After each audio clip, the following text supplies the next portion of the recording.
Welcome back, Wayward Souls, with the Double Tap In number 5. And today we're talking chicken, right? Yes, we are Talking going to chicken. talk chicken. Yeah, All I had right. the opportunity to cook for a fundraiser, and the fundraiser was for Seaside Christian Academy. They're building a new gymnasium, and it's my understanding that the product that I produced went to help support that, which I'm always glad when I get the opportunity to help a local school, local church, and produce something good for them. But they requested something that I've never done before.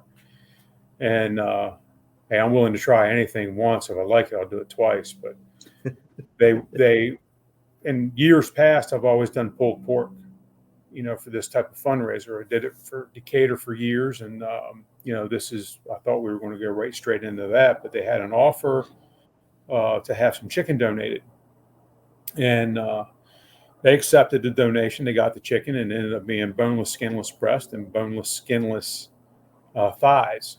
And as you well know, when you're smoking meats, typically boneless and skinless isn't ideal.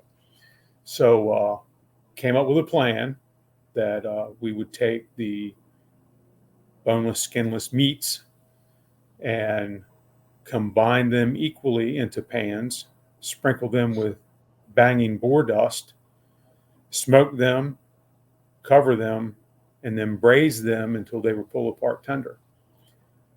Let's just say I was nervous anticipation while we were accomplishing this.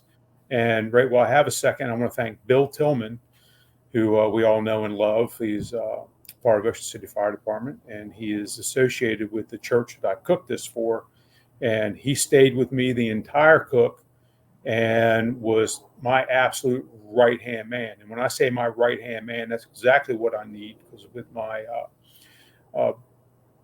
injured right arm, I needed somebody to replace that, and Bill certainly took care of the task. So we get this smoke rolling, and I knew within the first couple of hours that this was probably going to be a hit, because we got a real nice color on the chicken.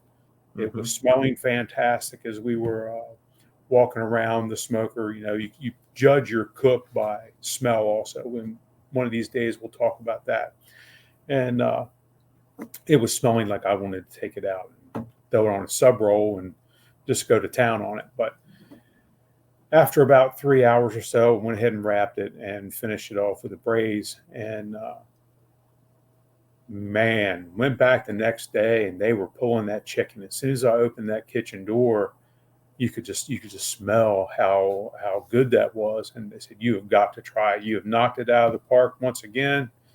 And I said, "Well, I hate to tell you all, but this is the first time I've ever done this." So for you to say I knocked it out of the park, that's great. And then I tried it, and I was like, you know what, this is definitely got to go on the agenda if I ever do something like this again. Definitely going to go on the agenda of what I can offer somebody to do. It was just that good, and all the compliments that I've gotten. And folks, I hadn't advertised, that I was really doing this one, and so folks didn't know it was me. And once they found out it was me, I started getting the messages about how good everything was. But definitely going to do that again. And it was so simple, it was stupid. It just was simple. 50-50, who'd have thought? And I wanted the thighs in with the breast, because cooking a white meat chicken, there isn't enough fat content, even with the skin and even with the breastbone in. There's just not enough fat, to keep it from drying out. But you mix it 50-50, and the fat from the thighs, even with the skin off, it's still there. It was fantastic. Yeah, very happy. Yeah, good. That's awesome. That's good to hear. Even add the banging boar dust to it, which I wasn't exactly sure, even though I've used it on poultry. I wasn't sure if other people would enjoy that flavor on the meat. So there's always that, because that's my baby too. And I'm always interested to see what people are doing with banging boar dust. And man, it was perfect. It was absolutely perfect. That's awesome. That's awesome. Do you know how much they raised? Last I heard was $6,400. Okay, that's awesome. So and that always fluctuates a little bit. Now, the good thing about, and I'll plug Sunrise Church for this. I'm not a religious guy. I don't do organized religion at all. But when a church is doing something to help a school, to help another organization, something like that, I'm the first one that'll go help. Mm-hmm. And those folks at Sunrise do a fantastic job with their outreach program.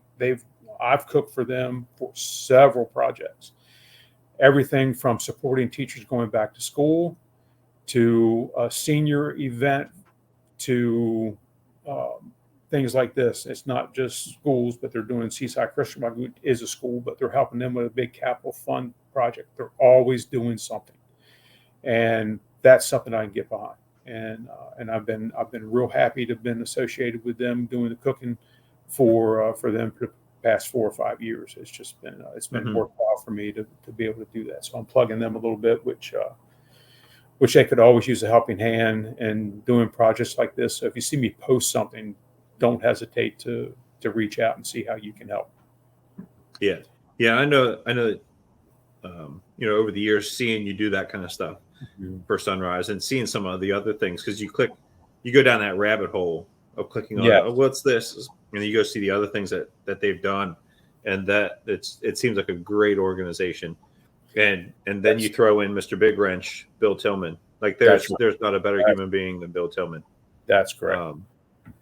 Funny story about Bill Tillman real fast. So I was working one night, and I was on the engine. I was the officer on the engine, and we get dispatched for a CO detector activation in a restaurant with apartments above it. Mm-hmm. So it's the restaurant on the first floor, and then, like I said, there's probably 5 or 6, maybe 7 apartments, but it's literally like a living room, bedroom, and I think the bathrooms and the cooking area are common. So we go, and sure enough, we're getting CO readings throughout the apartment or throughout the restaurant.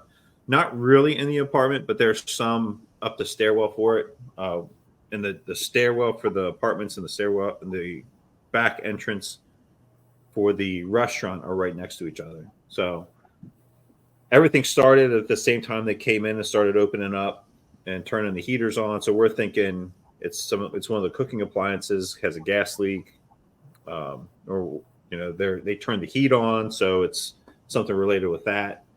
And come to find out, it's one of their heating. It's one of the units on the roof was having a problem. No, I can't remember what the issue was. We found the issue. We isolated it, took care of that. But in the process of us arriving, we get there. The person in the back gets out, grabs the axe, and as he's grabbing the axe, the Halligan bar that was with it, he goes to set it back down, but it falls to the ground. I grab my Halligan bar from the officer's seat, and we go to start to do our job. And as we're coming back down the stairway out of the apartment, I hear this pop, and then this high-pressure air leak. And I said, motherfucker, I know exactly what that is. That's the sound of a pike, of a Halligan bar hitting a tire on a fire engine. Yep. It's like, shit. And I knew exactly what had happened. Like, and the kid that left the bar on the ground was brand new. I think he might not have been out of his first year, but like brand new. Now he thinks he's going to get fired. Of course, I'm irritated, but at the same time, it's like, well, what can we do? Like, it is what it is. Right.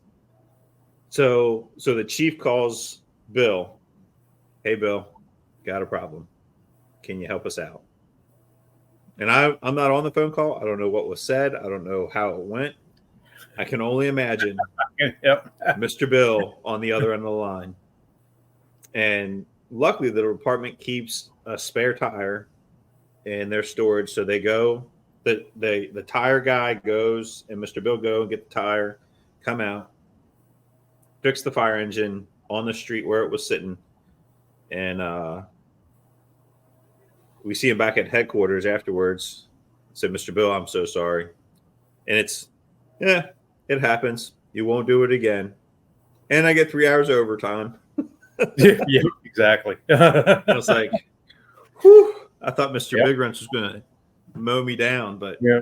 No. luckily we made out all right. Isn't it funny? As soon as you hear that, there's no doubt what it was as soon as you heard it. Oh yeah. Well, first, so I didn't hear the air rush right away. I heard the pop, and I thought that there was a car making a turn, and they hit the engine. I was like, well, shit. Like, that's not good. And then I heard the air. I was like, that's not any better. Yep. Fuck. So, Yep. Yeah, I thought that was a funny little story about Mr. Big Wrench. And while he's at headquarters, he's like, oh, there's a headlight that was out on the tower ladder. Said, well, I'm on the clock. I'm gonna fix that too while I'm here. It's like 11 o'clock at night. 4 screws, changes the light, and off he goes. I was like, man, getting paid. I might as well do my job while I'm getting paid. Yep. Yeah. He was leaving work. I mean, that is work. Yeah. Yeah. Yeah. He was leaving work the other day, and when we were on shift again, I said, see you, Mr. Bill. Hope I don't see you at 8 o'clock tonight. He's like, you're not the only one. Yep. Exactly right. But, Mr. Bill. So yeah, good guy. Good guy for sure. Yeah. Yeah. So back to our chicken. Chicken and turkey are probably one of my favorite things to cook on the smoker. As much as we've only done this is our 5th show, but I feel like we cover a lot in each one. But I just feel like that meat takes the smoke and takes the flavor so well. It does. And there's been a couple of times that I've smoked whole chickens to pull them apart to make shredded to make the chicken barbecue, and people love it. Yes. But the boneless, skinless breast and thighs, that sounds because like to pull a chicken apart, get all the bones out, get all the skin off, pull it, like it's a pain in the ass. All the gristle that's around the joints and all that. Yeah, it's a pain in the ass. Yes, yeah, it is. That is. That's a cheat code. So I'll tell you how good it was. Jennifer and I, we go to Food Line yesterday because I'm trying to do some meal prep for the upcoming cutting, and we got boneless, skinless thighs, boneless, skinless breasts. I'm going to throw them in the crock pot, and I'm going to do the same thing. I'm going to freeze them in 1 pound bags. And that way, when I'm recovering, I don't have to worry about actually cooking dinner. I take it out, thaw it, and I can do whatever I want with it. Have it as it is with a couple of sides and a veggie. Do whatever. Whip up a taco with it. Whip up. Yeah. You could do a chicken cheesesteak. Ooh, that's a smoked chicken cheesesteak. Yes. Holy shit. Holy shit. Write that down, folks. You heard it here first. You know what? Brain injury. If I don't do it right now, I'll forget. And I don't want to miss out on that because that sounds really, really good. Right? Chicken and waffles is one of the things I was thinking about. I'm a big chicken and waffle fan. I've had it once or twice, and I don't know if it was the chicken, like it just wasn't cooked well. The waffles, you can't go wrong with a waffle. I love a waffle. No, yeah, right, exactly. But the chicken was like stringy and it just so while you're a high enough temperature, while you're thinking of things for while you're an easy recipe while you're recovering is the Mississippi pot roast. You know what that is, right? Yes, I do. Chicken thighs. Do that with chicken thighs. I think we had this discussion because the other day I got pepperoncinis. I got the ranch dressing. I did all of that because that was going to be part of what I was going to do with the chicken. I was going to do that too and freeze it. And that way we've got it. Yeah. So for anybody out there listening that doesn't know, right? Holy shit. Hey, we're doing not again to completely change the subject. We're doing a prime rib. So when we're done recording, I need to go chuck that in there. Just in the oven. I've started cleaning my grill last week, and it's the grates are still soaking, and yeah, the schedule's just gone to shit. So, but yeah, I got this prime rib marinating in a little red wine. The last time we did that was fantastic. But for those of you that have heard of and have not had or don't know what a Mississippi pot roast is, super simple. It will blow your mind. So you take a pot roast, chuck it in your crock pot, and cook it on low. And you're going to take a stick of butter, a pack of au jus, a pack of either Lipton onion soup mix, or a packet of ranch, one or the other. Yep. And a jar of pepperoncino peppers, not the great big one. You can if you want, not the tiny one like the one in the middle. And you can either get the whole peppers or the shredded peppers, and dump the whole thing, juice and all, in with your pot roast. Yep, and cook it until it's done. Cook it until it shreds apart. So that is the original Mississippi pot roast. What we're here to tell you is do that with chicken thighs, and I think we did it at work. I think last winter. We did a Mississippi pot roast one shift, and then 4 days later, we did the same thing with chicken thighs. And I think the chicken thighs are better. Oh, it's so. Oh, can't wait. Yeah. No. So I've gotten with the Mississippi pot roast that I shred it, let it finish up. I shred it. Mm-hmm. I get a big French roll. You know what I mean? There we go. Mm-hmm. Mm-hmm. I slice it. I toast it. I take that meat, put it on, cover it with provolone, back in the broiler to melt the cheese on. Oh my gosh! Take the juice from the Mississippi pot roast in the crock pot and make the au jus, and it's a French dip. And oh my gosh, smack your mama good. Yeah, it's fantastic. Your options with that are unlimited. I've done it where I've taken the baby red skin potatoes, put in the bottom with carrots, celery, and done the same thing. Just added that, and there's your complete meal in the crock pot, done and over with. It's just you're unlimited with what you can do with it. Yep. We did. I think it was Harper's second birthday. Did a French dip, a smoked French dip, and that was. I have a buddy who. Does a lot of cooking. Not as he probably does as much as I do, not nearly as much as you do, Mike. And we take a lot of pride, just like we do, going back and forth with, hey, we're making this, I'm making that. How was this? How was that? And he wasn't able to make it when we had it fresh. So I think this is when I borrowed your slicer. Okay. Was for this French dip, but smoked it, sliced it super thin. Made an au jus from the Members Mark beef broth. Concentrate. Some onions and some crusty bread.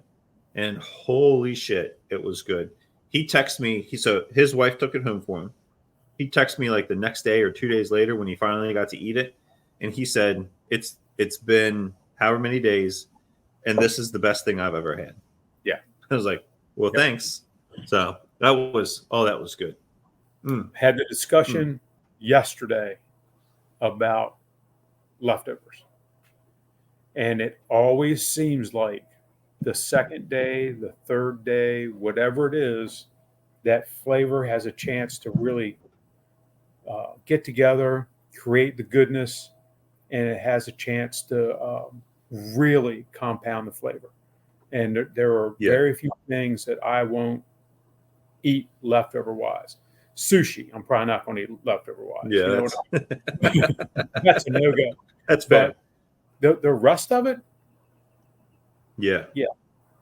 You let it sit, especially smoked meats, and we discussed this in a previous episode about vacuum sealing smoked meats. And smoked cheese, especially, that smoke flavor will compound and just create something wonderful. You try it when it comes out of the smoker, and it really doesn't have the smoke flavor that I want. Vacuum seal and let it sit for a few days, and then open it up and see what it does. I guarantee you to be right where you want it. Yeah. It's the same thing. I've noticed that with yeah.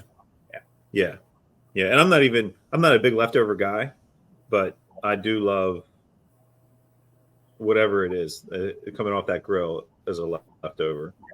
So so you mentioned with this cook for Sunrise and for Seaside Christian that you went with the banging board dust. Yes. And did I hear that wrong? That typically didn't use that on your chicken? I do for me. Something else, right? For me, I would, but let's just for example, every Thanksgiving I've done as many as 18 turkeys. For that particular cook, I didn't use banging board dust. Thanksgiving I just don't. I go with a traditional brine.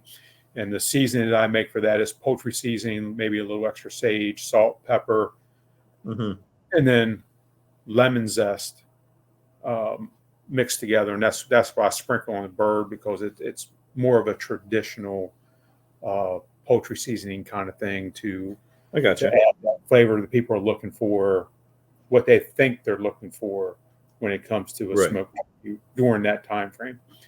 So just because of I like it. I like banging board dust on chicken. I like banging board dust on a lot of things, but I decided to give it a whirl for this because it was going to be smoked. It was going to be shredded. I wanted a different flavor profile, more on the barbecue side than on the poultry side, if that makes sense. Yeah. I knew that banging board dust would give me that component that I was looking for to provide that barbecue taste. And it did for sure. Yeah. Better than I expected. Yeah. I think, and I reseasoned, which I almost always reseason, and did not have to. There was enough on it. It got mixed in good and did not need to reseason anything. Yeah. I think the way you like having it in a pan, so it's kind of contained, and then when you covered it and braised it, like that probably helped intensify that flavor, so it wouldn't need as much. It opened everything up. It got all the spices happy and really released what they're supposed to do. So it worked out real well. Yeah. Very happy. I know in the past on chicken, I've used Cosmos Q's Dirty Bird. And it really like that. And the nice thing about that is it also gives it that darker color when you look at it. Which you also get from the banging board dust. But it just helps that. We did, and I think I told you, a chili lime turkey. And that was phenomenal. Yeah. And chili lime chicken. Cooking chicken, cooking turkey, they take flavor so well. Not only from your spices, but from your wood and or pellets or whatever it is you're using. That is one of the beauties of cooking chicken and turkey, is you can really experiment with your flavors, and it just takes it so well. It's one of the few meats that you can say, if you know what the flavor of cherry wood is, you can say, oh yeah, I'm picking up the sweetness of cherry. It might not necessarily taste like a cherry, but you're going to pick up a sweetness, and that's kind of cherry. Well, it is, and because it's not being overpowered by your protein, and you can really pick it up. That's one good thing. Yeah. One thing I will tell you not to go crazy with, and I know we talked about this, is trying to find my flavor. And I did some chicken thighs, bone-in skin on chicken thighs, and I marinated them in apple cider vinegar, olive oil, and egg, salt, pepper, poultry seasoning, a little bit of lemon pepper, and I was like, let's try some paprika, right? That's can't be terrible. Holy shit! Yeah, you just take that paprika and throw it right out the fucking window. That did not go over so well. And that's part of the beauty of what we're doing. And, you know, it is trial and error. And you learn, like I told you before, banging boar dust, I was paprika heavy. You know, that was the main ingredient when I started out with banging boar dust. Yeah, we learned real quick about that. For sure. Real quick. Yeah. Yeah. So, but yeah, how do you, since we're on chicken, and this is, I want this to be a little glimpse into another show to come, your chicken wings. So I don't do a lot of chicken wings, but when I do chicken wings, if I have time, always brine. I always brine my chicken if I have time. Always. Then I'm also funny about my selection of wings. I'm one of those dudes that doesn't like a great big hunking chicken wing. I like a smaller drum. I like a smaller flat. And I think the taste is better. I think the texture is better. I think you're not getting as much bone cartilage around the end. You're not getting any of that kind of stuff. So I like a smaller drumstick. I have immediately seasoned and thrown them on, and I've also seasoned, put them in a Ziploc bag, and let them sit overnight. And I'll be honest, I didn't see a whole lot of difference between the two. And I typically won't run oak when I do chicken. I'll try to run the hickory, the cherry, the pecan, something like that, more of a nutty, fruity flavor. And when they're done right, they're really, really good. When they're not done right, I would rather set them on fire and just not good. Put them right in the fucking trash can. Yeah. Absolutely. Yeah. But it's because it's such a small protein, shit can go sideways really, really quick. If you're not watching your temp, if you're not watching this. And the hardest part is going from cooked almost perfectly and then trying to get that skin right. So that goes to one of two things. You either bump the temperature up on your smoker to get the skin right, or you take them off and you grill them. And that's where I get in trouble because I don't do it enough to perfect that last 10 or 15 minutes to get the skin right. How do you do yours? Yeah. So I do that marinade I don't know that I call it a brine, but I do that marinade. So apple cider vinegar, olive oil, lemon pepper, salt, pepper. I feel like I'm missing something there. I can tell you don't put paprika in it. That's for damn sure. Right. And I'll let that marinate overnight. That could go for 24 hours.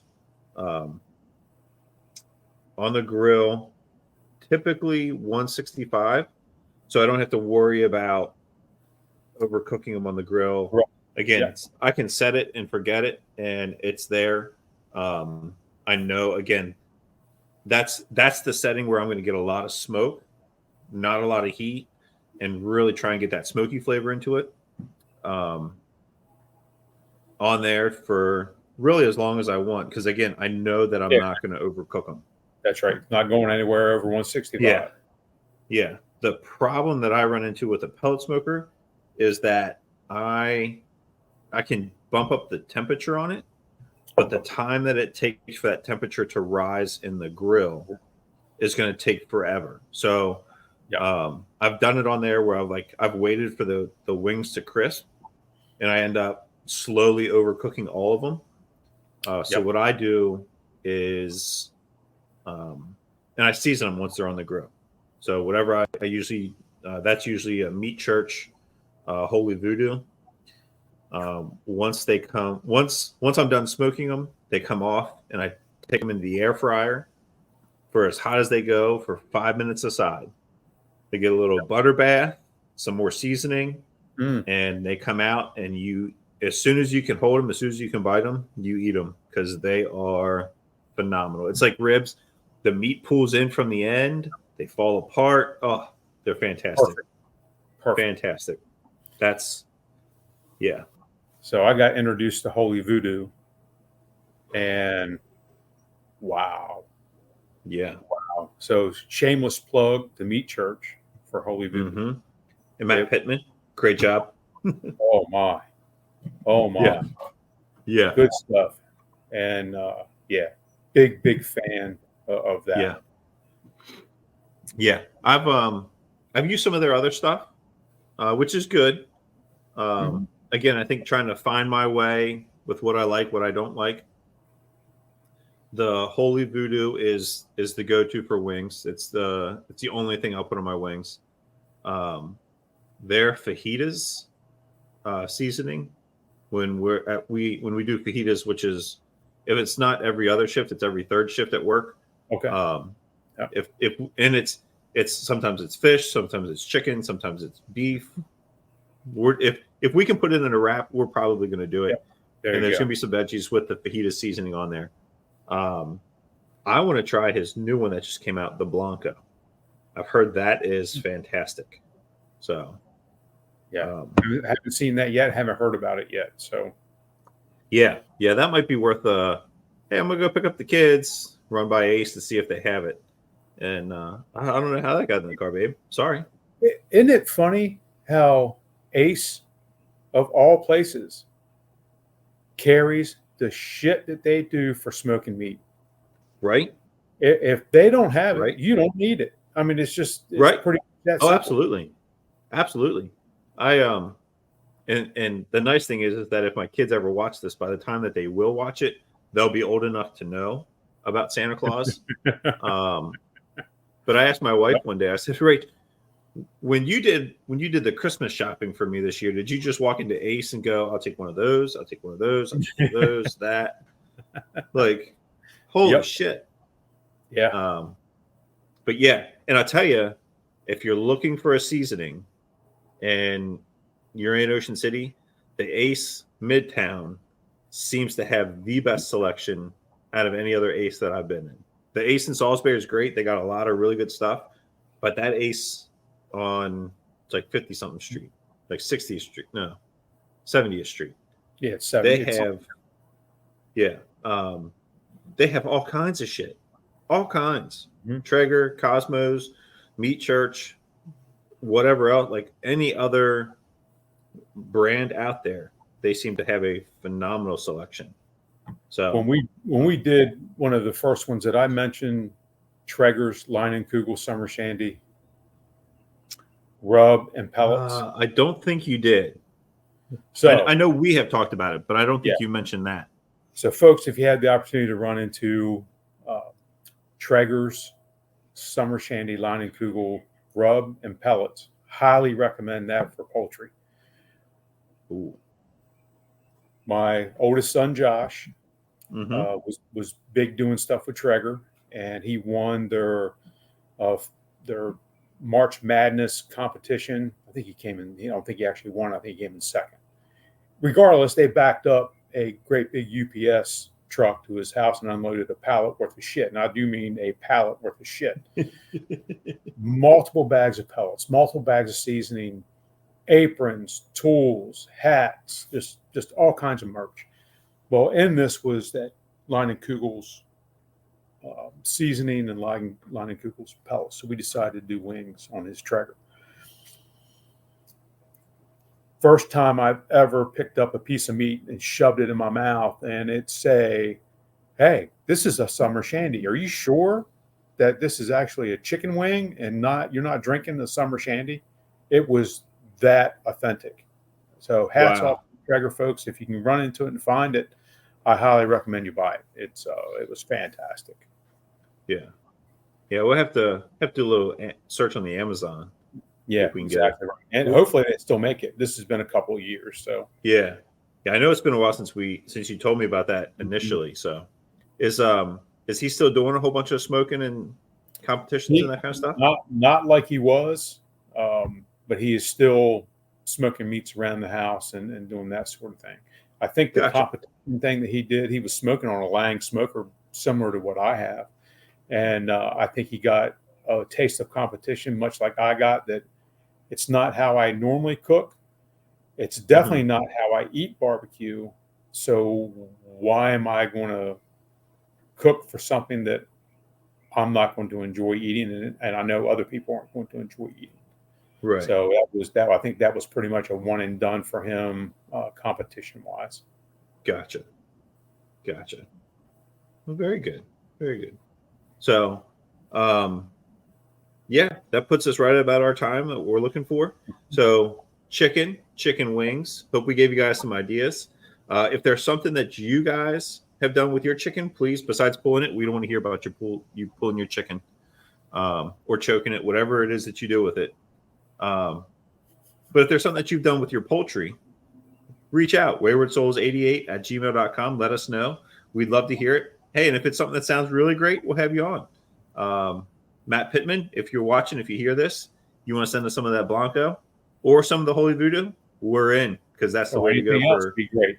chicken wings. Yeah, anything else, we love it. Hell, if you want to come on. Because I tell you, you want to talk about a guy that does the work.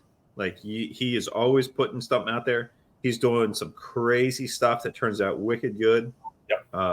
So I love following it to see what they got coming out, but I also love to see what they're doing. 100%. It was got a lot of ideas. Yeah, it was actually his smoked turkey that inspired my first smoked turkey, and we did it the exact same way. And holy shit, it was phenomenal. So with that being said, this concludes episode 5. Thanks for watching. Thanks for listening. We hope you're enjoying the show. If there's something that you want to hear, let us know. And we'll talk to you soon. See you.